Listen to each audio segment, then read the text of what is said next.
Good morning, students. I am your Clara teacher going to teach you geography lesson number 2, interior of the earth. In the earlier lesson we have studied about the local time and the standard time. Today we are going to learn about interior of the earth. The earth's interior can be divided into following layers. First, the crust. The crust is divided into continental crust and oceanic crust. Second, the mantle. Third, core. Core is divided into outer core and inner core. So let's begin with the first topic, that is the crust. The uppermost layer of the earth's surface is in a solid state and is called the crust. The thickness of the crust is not the same everywhere. On an average, it is 30 to 35 km thick. The thickness of the crust below the continents is from 16 to 45 km, 40 km under the mountain ranges and less than 10 km under the ocean. As we move deeper under the surface, temperature increases. After that, the rate of the increase in the temperature reduces and again increases in the core. At the center of the earth, the temperature is around 5500 degree to 6000 degrees Celsius. The crust is the thinnest of all the layers.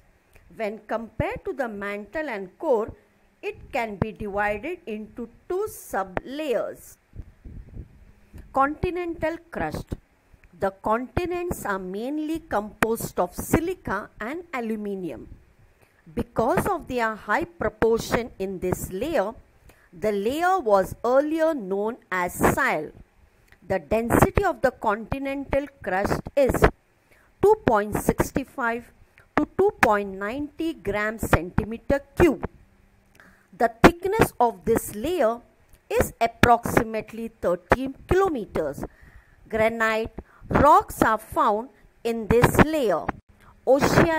Second is oceanic crust. This is the second layer of the crust. It is made of silica and magnesium. It was earlier called Sima.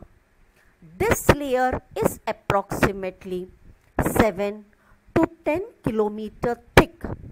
The density of this layer is 2.9 gram per centimeter cube to 3.3 gram per centimeter cube.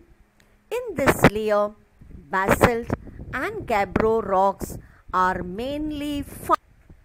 Now let's begin with mantle. Below the crust lies the mantle. Mantle can be divided into two layers, upper and lower mantle. The upper layer is more in liquid state. Here one finds magma chambers. It is through these chambers that magma comes out on the earth's surface during volcanic eruption. This layer is also known as asynethosphere. Epicenters of deep-seated earthquakes are usually found here. Now we'll begin with the next topic, that is core.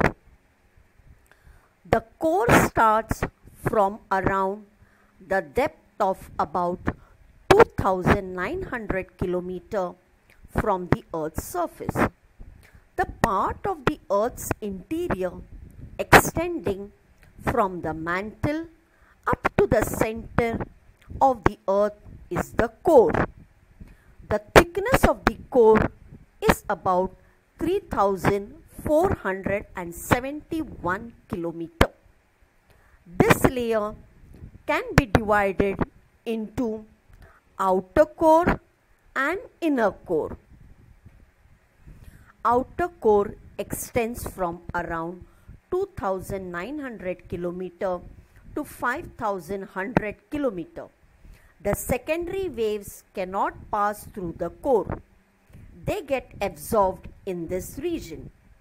This has led the scientists to believe that the core could be liquid or semi-liquid in nature. The primary waves travel through this layer, but their speed reduces when passing through this layer. The density of the outer core is 9.8 gram per centimeter cube. The temperature of the liquid outer core is around 5000 degrees Celsius. The difference between the temperatures of the outer and inner core gives rise to vertical currents. The Earth's rotation gives them circular motion. Electric currents develop in this spiral eddies of liquid iron, and thus magnetic field is generated. It is sometimes called the geodynamo too. This magnetic field of the Earth is functional even outside the Earth's surface for quite a distance. As a result, a cover develops around the Earth because of the magnetic field. The Earth's atmosphere is protected from solar winds coming from the sun. The magnetic field thus developed around the Earth is called magnetosphere. Now the last topic is inner core. Inner core extends from around 5150 km to the depth of around 6371 km from the Earth's center. It is the core of the Earth which is in solid state.